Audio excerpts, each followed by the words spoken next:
ठीक है माँ, ऑफिस जा रहा हूँ। सना, माँ के पैर छू। मैं? अरे ऑफिस तो आप जा रहे हैं ना, मैं तो घर पे ही हूँ, तो फिर मैं क्यों पैर छू? सना मुझे लेट हो रहा है, मुझे बोला वो करो, माँ के पैर छू।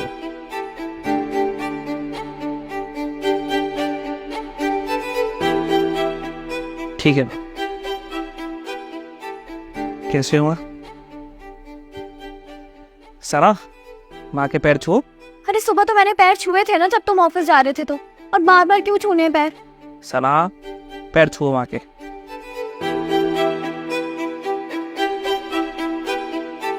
सना, माँ के पैर छुओ। अरे क्यों आदि, यार दिमाग खराब कर दिया मैंने। कल भी तो पैर छुए थे ना, सुबह और शाम दोनों टाइम, फिर आज क्यों छूने हैं पैर? सना, माँ के पैर छुओ।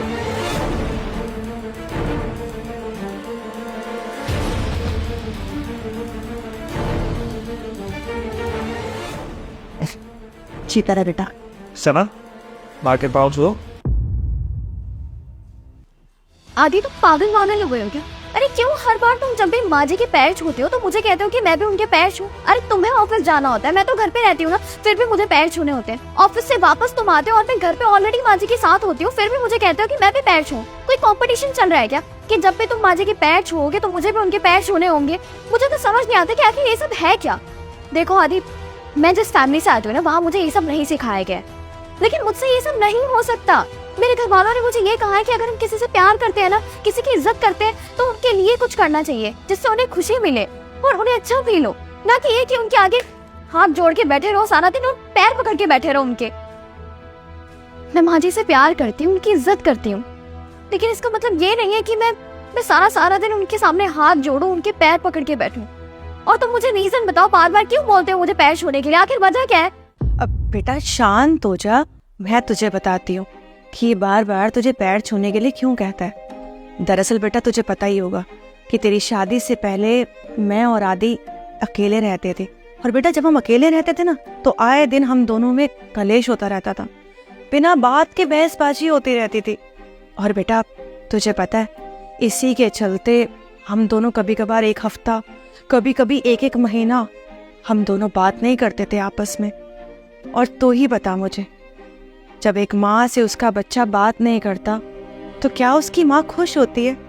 उसकी माँ को कितना बुरा लगता है। और बेटा पता नहीं एक दिन इसे क्या हुआ, इसने मेरे पैर छूने स्टार्ट कर दिए, और जब ये मेरे पैर छूता था ना तो मेरे मन से इसके लिए आशीर्वाद निकलता था, आशीष निकलती थी। बेटा जब भी माँ बाप के बच्चे पैर छूते हैं ना तो माँ के दिल से हमेशा बच्चे के लिए आशीर्वाद ही निकलता है, फिर चाहे बच्चे कैसे भी हों। साथ ही साथ जो हम दोनों के अंदर लड़ाई झगड़े थे, नेगेटिविटी थी, वो सब दूर होता चला गया। तो बेटा आदि का यही मानना था कि मेरे पैर छूने से ये सब प्रॉब्लम इसकी हल हो गई, इसीलिए आदि ने सुबह शाम मेरे पैर छूने शुरू कर दिए। और ये जब भी अच्छे काम के लिए जाता है ना तो मेरा आशीर्वाद ज़रूर लेके जाता है। बेटा इसीलिए तुझे कह रहा था कि मम्मी के पैर छू, क्योंकि ये चाहता है जैसे इसका सारा दिन बहुत अच्छा जाता है वैसे तेरा भी दिन बहुत अच्छा जाए। और यकीन मानो सना, जब से मैंने माँ के पैर छूने शुरू किए हैं ना, मेरी लाइफ से सारी नेगेटिविटी चली गई है। और ये तो साइंटिफिकली प्रूवन भी है कि माँ बाप के पैर छूने से एक पॉजिटिव एनर्जी एक्सचेंज होती है। तुम तो जानती हो कि काम के चक्कर में मैं ना मंदिर जा पाता हूँ, ना ही भगवान के दर्शन कर पाता हूँ, इसलिए सुबह शाम अपनी माँ के पैर छू लेता हूँ। मुझे तो ये समझ नहीं आता कि लोग मंदिर जाते हैं, भगवान के सामने अपना सर झुकाते हैं, लेकिन जो हमारे घर में एक माँ रूपी साक्षात भगवान है, उन्हें पूजना क्यों भूल जाते हैं।